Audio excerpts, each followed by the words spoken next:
Hi guys, so today I have a different type of video. It's going to be my book recommendations and telling you all about the books that I've been reading recently and let you know if I suggest them and see if you'd like to read them. I never thought I would do a video like this. I see people do it all the time, book hauls and book recommendations, what they're reading. Super popular. However, I don't like reading. I never have, even when I was little. I know that's terrible, but I never liked reading. I still don't really love it. I prefer television. I would say I think most people do, but maybe that's not true. I love television. I watch a bajillion shows. And I don't know, that's how I prefer to spend my time. I'm not a read before bed type person. I don't have a Kindle, nothing like that. Anyway, recently I found time to read and I had nothing to do and I decided to go to Barnes & Noble and pick up a book. So I did, and I finished it, and then I bought another one, and I kept doing it. So I found that I had a bunch of books that I read, and I wanted to share them with you. The first book I have to share with you, I've had for a while. I bought it a few years back. I believe I was still in college. I don't know, I saw it, and I just picked it up. It's called The Happiness Project. That's the main title. And then there's this long subtitle here, and I think the subtitle is why I got it. The Happiness Project, or Why I Spent a Year Trying to Sing in the Morning, Clean My Closets, Fight Right, Read Aristotle, and Generally Have More Fun by Gretchen Ruben. And I think that cleaning closets and generally have more fun and all that kind of got to me because I'm always trying to clean my closets, I'm always trying to do better and be a better person and all that. So I bought it and I didn't read it right away and I had it on my bookshelf. And then one day, I think the year I graduated, maybe, I don't remember when it was exactly, I picked it up and I started reading it and I was like, I love this book. This is a great book. Great ideas. Basically, it's this woman had a blog. That's how it started. And like it says, she spent a year and every month she'd have a different goal, whether it was to organize, be a better lover to her husband and her family, listen more, different things. Every month she'd have a different goal, she'd have a chart, and then she interacted with her community on her blog, and then she wrote it in a book. So it's her experience. It's not like a how-to, it's just how she did it, but it gets you thinking, definitely. So I loved it at first. Then I put it down and I didn't go back to it for a while. When I did go back to it, it got kind of boring and dry, long. I feel like there were a ton of parts that could have been edited out.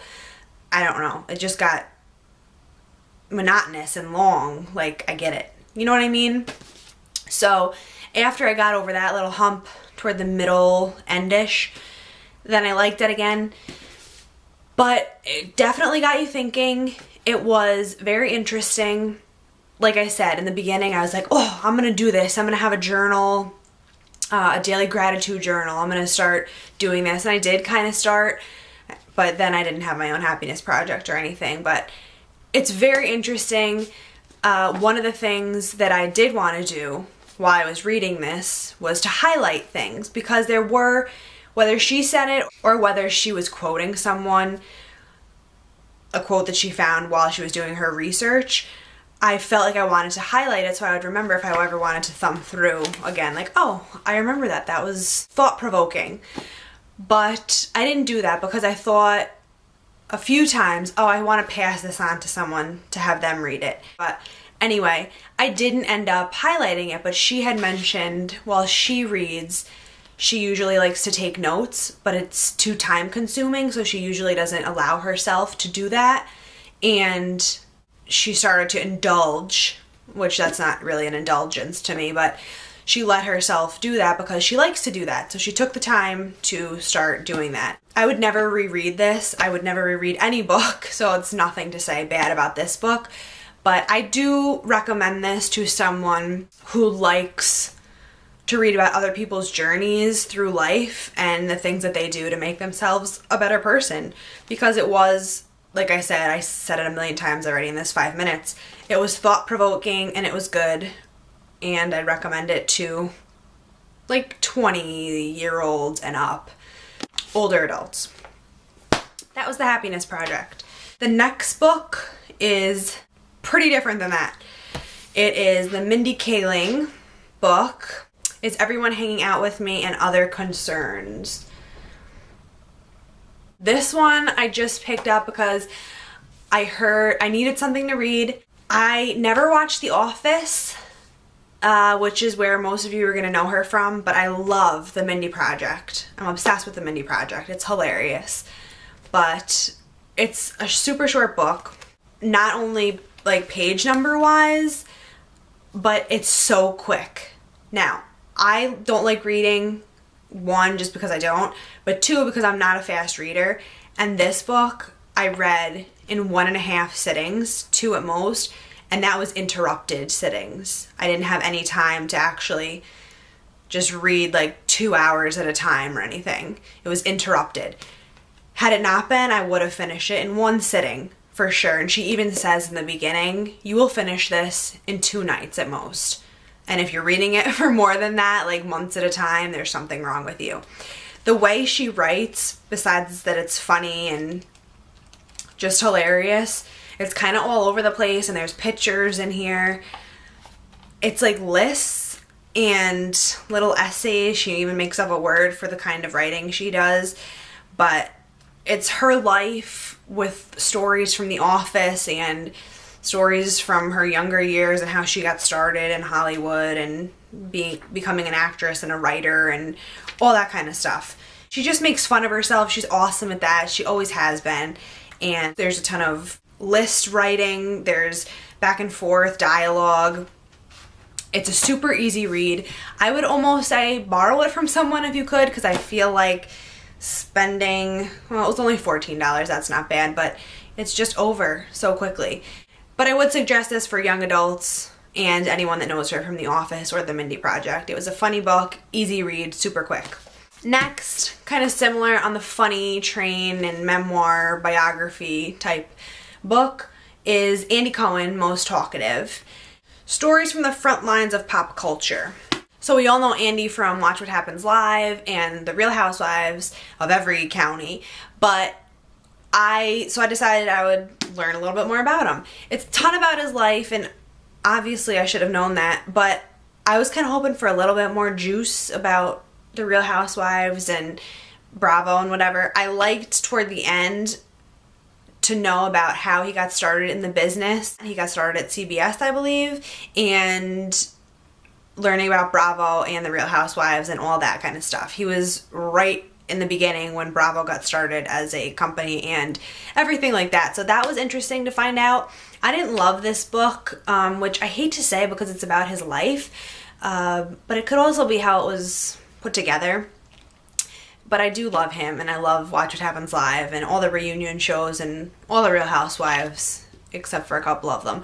But if you are into that, I got it for $6. It was on sale recently, so I picked that up for something else to read. It was funny how he's funny, for sure, but it was definitely more biographical, his life.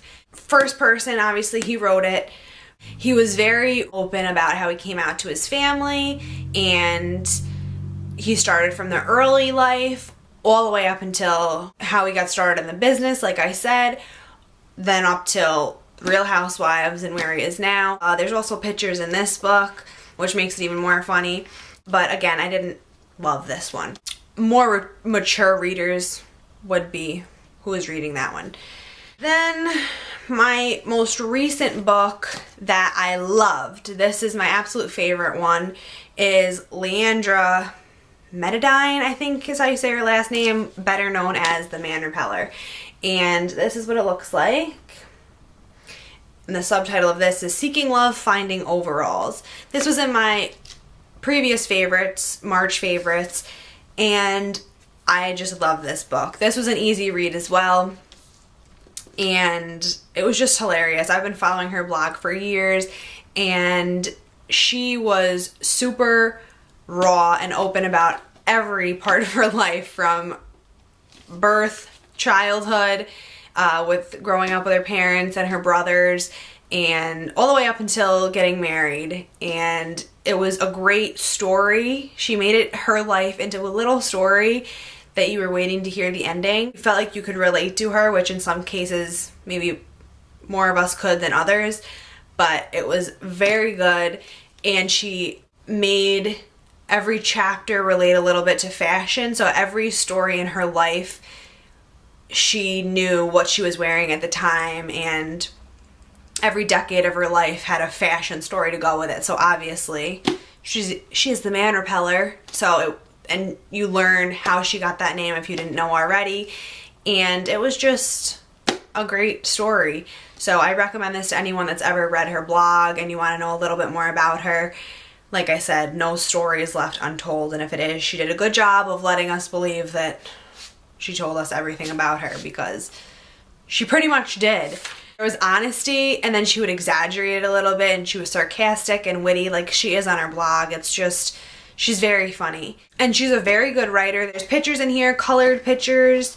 So I recommend this to pretty much every fashion girl out there that's watching this video. Then those are all the books that I've read recently.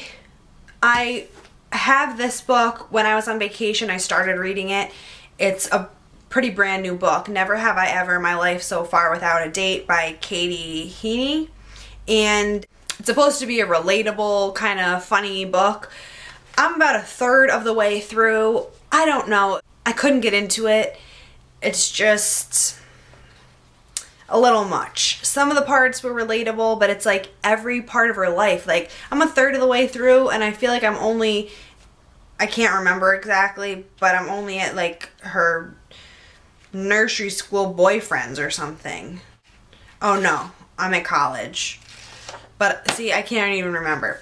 But if I ever get around to finishing this, I will let you know how it is. But so far, I'm not in love with it. Then two different types of books, well, they're similar, but different than what I've been showing you, are these two.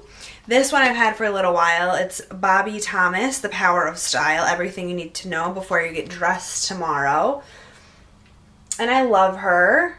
I watch her on the Today Show with Kathy Lee and Hoda. She's awesome. She does all the style segments. I'm pretty sure she majored in psychology. I'm pretty sure. It's been a while since I read the beginning of the book, but psychology when she was in college. So she has a unique background. Even though she styles and does all the fashion stuff, she has a different take on styling. She looks at it as there's something inside of you first. You got to fix what's on the inside before you can fix what's on the outside. So I haven't read it all. It's more like a guide. It's not like something you read front to back, really, even though you could, and I probably will. It's like an index, kind of. But again, different than other stylists because she has a different take on it from a psychological standpoint. So I really like that. It's different. Then Rachel Zoe, I'm obsessed with her, another celebrity stylist, but this is Living in Style, Inspiration and Advice for Everyday Glamour. I pre-ordered this, so I got a plate that goes inside this, and she signed it. I posted a picture on Instagram. I don't have it here with me, but I have her other books, Style A to Zoe and all that. This, I don't think is just fashion related. I think it's home and fashion and all your life. Just look at the picture so far. I haven't really opened this yet, but this is my most recent purchase, but it's a gorgeous coffee table book. It's just beautiful. So those are kind of different books. Other than that, I am not really looking for book suggestions, but based on what I've read, if you have any, I would be open to them because maybe I'll find some time to read. There are a few books that I have on a list that I want to read in the future. I will put them in the description box below because I can't remember the full title off the top of my head. But if you want to take a look at those, I'll leave them there for you to look at. And if you like this video, please give it a thumbs up and subscribe for more. Thank you guys so much for watching. I'll talk to you soon. Bye.